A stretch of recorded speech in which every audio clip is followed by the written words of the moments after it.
हाँ, गुटखा खा करके अपने आप को दुबला मत करना। ये जितने गुटखा खाने वाले लड़के ना, वो हजरत मूसा अलैहिस्सलाम का वाकया याद है कि नहीं? मूसा अलैहिस्सलाम ने एक आदमी को ऐसा मुक्का मारा, एक मुक्का मारा वो मर गया। मूसा अलैहिस्सलाम के मुक्के में इतनी ताकत थी, एक मुक्का मारा मर गया वो आदमी। और आजकल हमारा नौजवान गुटखा खा खा करके इतना कमजोर हो चुका है कि वो किसी को मुक्का मारेगा तो खुद ही गिर जाए। तो गुटखा खा करके अपने आप को बर्बाद मत करो। बाज लोग कहते हैं साहब गुटखा हराम नहीं है, तंबाकू हराम नहीं है, बीड़ी हराम नहीं है। क्यों हराम नहीं है? कहते मकरूह है। तंबाकू और बीड़ी और सिगरेट और गुटखा को जो लोग मकरूह कहते हैं वो दीन का मजाक उड़ाते हैं। क्योंकि गुटखा, तंबाकू, बीड़ी, सिगरेट, खैनी, ये तमाम चीजें आपके शरीर को बर्बाद कर रही हैं। और जो चीजें आपके शरीर को बर्बाद करे वो हराम है, वो मकरूह नहीं है। माफ कीजिए, मकरूह किसको बोलते हैं? एक सवाल अभी मेरे पास, मेरी जेब में पर्ची रखी हुई है।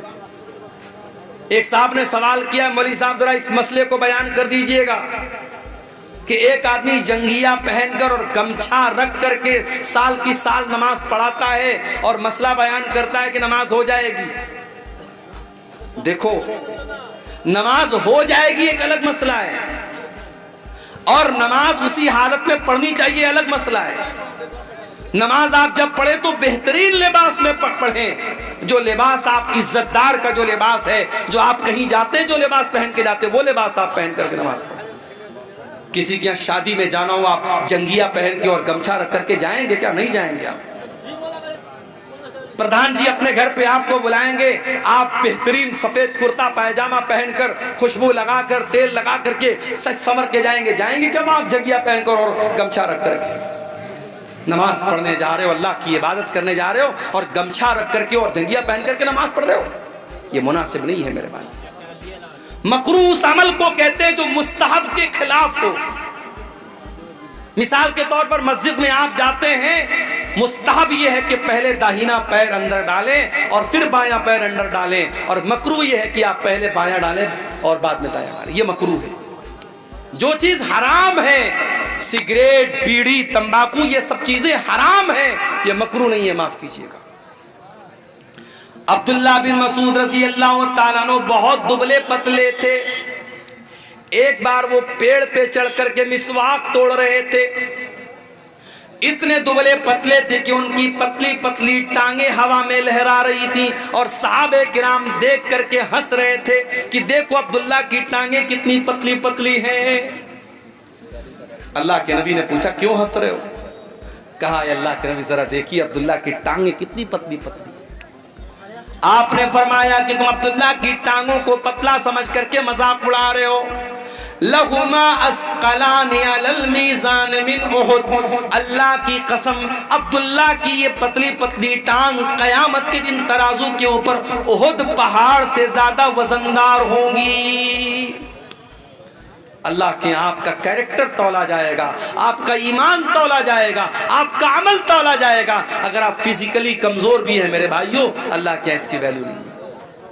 अब्दुल्ला बिन मसूद बहुत दुबले पतले थे, मगर आवाज बहुत अच्छी थी। कुरान पढ़ते थे, इतना बेहतरीन कुरान पढ़ते थे। अल्लाह के नबी फरमाते हैं जिसको कुरान बिल्कुल ताजा ताजा सुनना हो, बिल्कुल फ्रेश फ्रेश सुनना हो, वो अब्दुल्ला बिन मसूद से कुरान सुने। अल्लाह के नबी फरमाते हैं अब्दुल्ला इकरा अलैयल कुरान, मुझे कुरान पढ़ करके सुनाओ। बुखारी की रिवायत है। हजरत अब्दुल्ला कहते हैं अल्लाह के नबी मैं आपको कुरान कैसे पढ़ के सुनाऊं? ये कुरान तो आप ही के ऊपर उतरा है, आप ही के ऊपर नाजिल हुआ है, मैं आपको कुरान कैसे पढ़ के सुनाऊं? आपने फरमाया अब्दुल्ला मैं आज दूसरे के मुंह से कुरान सुनना चाहता हूं। हजरत अब्दुल्ला कहते हैं मैं कुरान पढ़ने लगा। कुरान पढ़ते पढ़ते सूरह निसा की तिलावत करने लगा, सूरह निसा पढ़ने लगा। अल्लाह के नबी गौर से सुन रहे हैं, मैं कुरान पढ़ता चला जा रहा हूँ। कुरान पढ़ते पढ़ते जब मैं सूरह निसा की इस आयत पर पहुंचा, फ़कैफ़ इज़ा जिना मिन कुल्लि उम्मतिन बिशहीद व जिना बिका अला हाउलाइ शहीदा। ऐ नबी उस वक्त को याद कीजिए जब हम तमाम लोगों पर आपको गवाह बना के लाएंगे, हर उम्मत में उसके नबी को गवाह बनाएंगे और आपकी उम्मत के ऊपर आपको गवाह बनाएंगे। जब इस आयत पर मैं पहुंचा हूं, हजरत अब्दुल्ला कहते हैं अल्लाह के नबी ने फरमाया ऐ अब्दुल्ला बस करो, रोक दो तिलावत, रोक दो। कहते मैंने नजरें डाल करके देखा, फैज़ा ऐना तज़रीफान, अल्लाह के नबी की दोनों आंखों से आंसू बह रहे हैं, अल्लाह के नबी रो रहे हैं, अल्लाह के नबी की दोनों आंखों से आंसू बह रहे हैं। आपके कंधे पर कयामत के दिन जो जिम्मेदारी डाली जाएगी, उस जिम्मेदारी का एहसास करके अल्लाह के नबी रो रहे हैं। नबी को अपनी जिम्मेदारी का एहसास है, हमें और आपको अपनी जिम्मेदारी का कोई एहसास नहीं। हर शख्स अपने ऊपर गौर करे, उसने आखिरी बार बैठ करके आधा घंटा कुरान कब पढ़ा था, जरा बता देना मुझे। अब अगर मैं ये पूछूं कि आखिरी बार तुमने व्हाट्सएप कब देखा था, कहोगे 10 मिनट पहले। मैं पूछूं आखिरी बार तुमने फेसबुक पर रील्स कब देखी थी, मौलाना साहब अभी तकरीर सुनने के पहले तो देखी थी। तुमने लास्ट टाइम यूट्यूब के शॉर्ट्स कब देखे थे, अभी तो तकरीर में आने के, जलसे में आने के पहले हमने देखा था। यूट्यूब के लिए टाइम है, फेसबुक के लिए टाइम है, इंस्टाग्राम के लिए टाइम है, सोशल मीडिया के लिए टाइम है। अगर टाइम नहीं है तो कुरान के लिए टाइम नहीं है। हो लोगों, ये दिल मुर्दा हो चुके हैं, ये दिल कठोर हो चुके हैं, ये दिल सख्त हो चुके हैं। हमारे दिलों को कुरान अब अच्छा नहीं लगता, हमारे दिलों को कुरान, हमारे दिलों के ऊपर कुरान का असर नहीं होता है।